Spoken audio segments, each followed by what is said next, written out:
ৰাজ্যৰ ক্ৰীড়া সাংবাদিকতা ক্ষেত্ৰৰ বাটকটীয়া প্ৰেমধৰ শৰ্মা অসুস্থ। নিজা বাসভৱনত এবছৰে শয্যাশায়ী ৮৬ বছৰীয়া প্ৰেমধৰ শৰ্মা। প্ৰবীণ ক্ৰীড়া সাংবাদিক প্ৰেমধৰ শৰ্মাৰ আশু আৰোগ্য কামনা ক্ৰীড়া মহলৰ।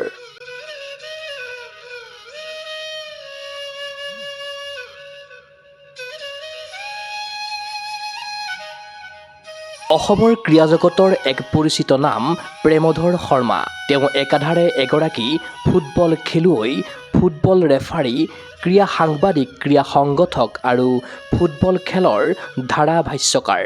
ফুটবল খেলৰ কথা আহিলেই খেলপথাৰত ৰেফাৰীৰ সাজেৰে সেই পদধ্বনি, ক্ৰীড়া সাংবাদিকতাৰ কথা আহিলেই মুকুতা যেন লগা সেই শব্দবোৰ, ধাৰাভাষ্যৰ কথা আহিলেই প্ৰেমধৰ শৰ্মাৰ সেই সোণালী কণ্ঠ ক্ৰীড়া জগতৰ বাবে চিনাকি। প্ৰেমধৰ শৰ্মাৰ বাসগৃহৰ চৌপাশৰ বেৰসমূহত চকু ফুৰালে আজিও বিদ্যমান ক্ৰীড়া ক্ষেত্ৰত তেওঁৰ অগণন সফলতা।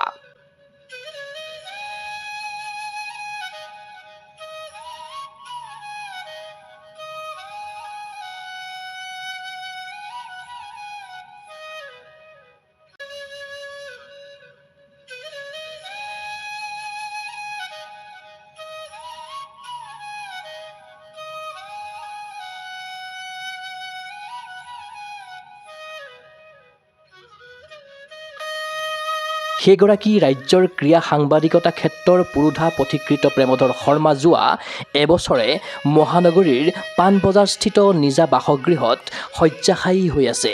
যোৱা এসপ্তাহৰ পৰা ক্ৰমান্বয়ে অধিক অসুস্থ হৈ পৰিছে বিশিষ্ট সমাজকৰ্মী, ক্ৰীড়া সংগঠক তথা ধাৰাভাষ্যকাৰগৰাকী।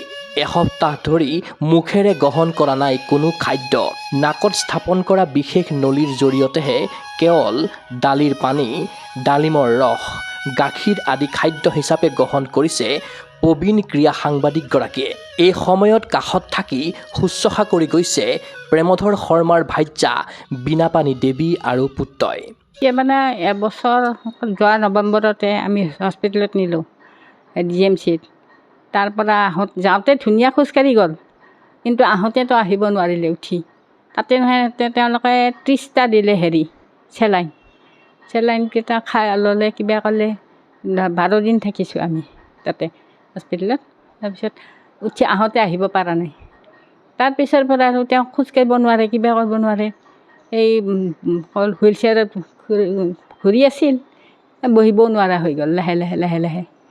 এতিয়া যে এবছৰ পূৰা বিচনাতে আৰু। এই এসপ্তাহ হ'ল খাবও পৰা নাই মুখেৰে যদি খায়, এই বাহিৰ ওলাই আহে চাইডেদি খাদ্যনলী ব্লক হৈ যোৱা বুলি কৈছে ডক্টৰে চাই। তাৰপিছত চাইডেদি ওলাই আহে।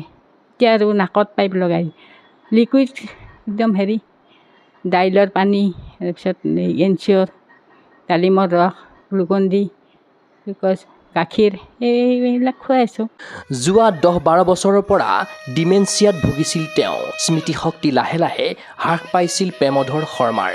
পূৰ্বে দিল্লীত চিকিৎসা কৰোৱা হৈছিল যদিও বিশেষ সুফল নোপোৱাত পুনৰ স্বগৃহলৈ উভতাই অনা হৈছিল বিশিষ্ট ক্ৰীড়া সাংবাদিকগৰাকীক। এবছৰৰ আগলৈকে বিভিন্ন ক্ৰীড়া সম্বন্ধীয় অনুষ্ঠানৰ নিমন্ত্ৰণক্ৰমে তেওঁ উপস্থিত থাকিছিল ৰাজহুৱা কাৰ্যসূচীত। কেৱল ক্ৰীড়াৰ বাবেই নিজৰ সমগ্ৰ জীৱন উৎসৰ্গা কৰা প্ৰেমধৰ শৰ্মাই 2026 চনৰ 30 মাৰ্চত ভৰি দিব 87 বছৰত।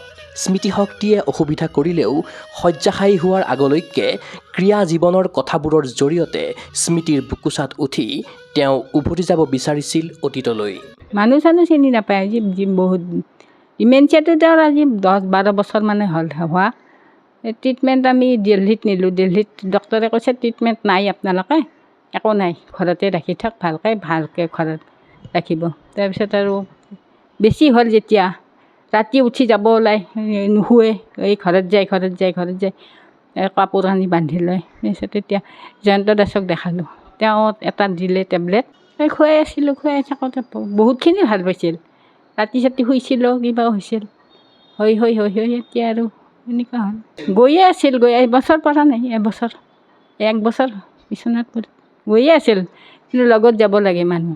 এনে কেতিয়া গুচি আহে, কেতিয়া কি কৰে, মনত খেলালে ঘৰত যাওঁ, গুচি আহিল। কেতিয়াবা ৰাস্তা ঘাটে ভুল কৰে, কিবা কৰে, এইটোৱে মই সদায় লগত যাওঁ খেলৰ মনত আছিল আৰু মানুহবিলাকক চিনি পাইছিল এই কৈছিল কেতিয়াবা নাজানিলে কোন আছিলে মই কৈ দিওঁ বোলে এখেতে অমুক তাৰপিছত সোধে মোক তেওঁতো এতিয়া 87 এই মাৰ্চত 30 মাৰ্চত ক্ৰছ কৰিব 87 ৰানিং 86।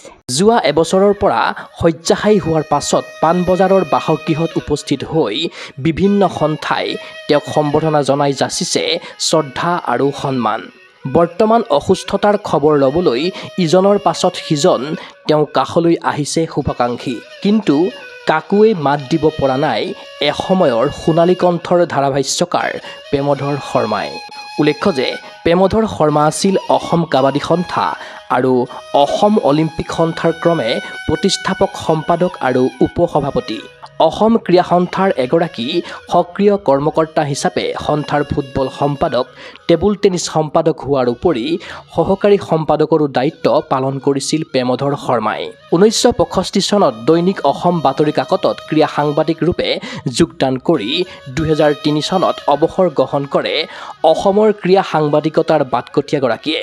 বৰ্ডলৈ ট্ৰফিকে ধৰি কেইবাখনো আগশাৰীৰ ফুটবল টুৰ্ণামেণ্টত ৰেফাৰীৰ লগতে ধাৰাভাষ্যকাৰ হিচাপে তেওঁ লাভ কৰিছিল খ্যাতি। বিগত 3 বছৰৰ পৰা বিশিষ্ট ক্ৰীড়া সাংবাদিক প্ৰেমধৰ শৰ্মাই লাভ কৰি আছে ক্ৰীড়া পেঞ্চন। প্ৰবীণ ক্ৰীড়া সাংবাদিকগৰাকীৰ সোণালী কেৰিয়াৰৰ বিষয়ে সোঁৱৰিলে পত্নীয়ে। এই ক্ৰীড়া পেঞ্চনটো 3 বছৰ হ'ল পোৱা, ইমান দিন পোৱা নাছিল। ইমান দিন মানে তেওঁ চিলেক্ট কৰে গোটেই পেঞ্চনাৰবিলাকক। তেওঁ কৈছে মই মোৰ নামটো দিব পাৰোঁ নেকি, মোৰ নামটো, কিন্তু চবেই ভাবিছে তেওঁ পায়। তাৰপিছত আৰু মই একদিন সম্বৰ্ধনা দিব আহিছিল কিবা গামোচা চামোচা, মই এইবিলাক মোক থ'ব জেগা নাই, জাপি গামোচা নালাগে মোক, পেঞ্চনটো হ'লে অলপ কামত আহিব। তেওঁ কৈছে কি পেঞ্চন পোৱা নাই? নাই তেওঁ পেঞ্চন পোৱা নাই আজিলৈকে। 4 বছৰৰ পৰা আছিল অলৰাউণ্ডাৰ। কাবাডীৰ জনক, কাবাডী নাছিল অসমত, তেওঁ আনিছে কাবাডী। গতিকে অসমত কৈছে বাহিৰত দেখিছোঁ কাবাডী খেলি থাকে, অসমততো নাই এইটো খেলা। অসমত তেওঁ আনিছে কাবাডী, আগত নাছিল। সেয়া নিজস্ব ক্ৰীড়া প্ৰতিভাৰ জৰিয়তে সমাজলৈ আগবঢ়োৱা সীমাহীন অৱদানৰ বাবে অসমৰ ক্ৰীড়া ইতিহাসত সোণালী আখৰেৰে লিপিবদ্ধ হৈ থাকিব প্ৰেমধৰ শৰ্মাৰ নাম। ৰাজ্যৰ ক্ৰীড়া মহলৰ লগতে শুভাকাংক্ষীসকলে প্ৰবীণ ক্ৰীড়া সাংবাদিকগৰাকীৰ আশু আৰোগ্যৰ বাবে নেদেখাজনৰ ওচৰত কৰিছে প্ৰাৰ্থনা। আজীৱন মূল্যবোধৰ ক্ৰীড়া সাংবাদিকতাক প্ৰশ্ৰয় দি যোৱা প্ৰবীণ ক্ৰীড়া সাংবাদিক শৰ্মাৰ আশু আৰোগ্য কামনা কৰাৰ লগতে তেখেতৰ উন্নত চিকিৎসাৰ দিশত বিশেষ দৃষ্টি প্ৰদান কৰিবলৈ অসম চৰকাৰক ক্ৰীড়া সাংবাদিক কল্যাণ সন্থা অসমে জনাইছে আহ্বান। গগৈ স্পৰ্টছ এনিৰ তৰফৰ পৰাও নমস্য ক্ৰীড়া সাংবাদিকগৰাকীলৈ শতকোটি প্ৰণাম। চিন্ময় বৰাৰ প্ৰতিবেদন, গগৈ স্পৰ্টছ এনি। গুৱাহাটীৰ মাজমজিয়াত নৰ্থ ইষ্টৰ প্ৰথমখন এক্সক্লুচিভ মাৰ্চেল আৰ্টছ সামগ্ৰীৰ শ্ব'ৰুম তথা বিপণী Tirupati sports. Karate, wushu, taekwondo, boxing, jujitsu, pencak silat, judo আদি 7টাকৈ সমৰ কলা ইভেণ্টৰ ইউনিফৰ্ম আৰু প্ৰশিক্ষণৰ সামগ্ৰী ইয়াত উপলব্ধ। Tracksuit, jersey, martial arts medal, memento, trophy ক্ৰয় কৰিব পাৰিব পাইকাৰী মূল্যত। ফুটবল, ভলীবল, বাস্কেটবল, ক্ৰিকেট আদি ইভেণ্টৰ সামগ্ৰীৰ ছাপ্লাইৰ বাবে অৰ্ডাৰো লোৱা হয়।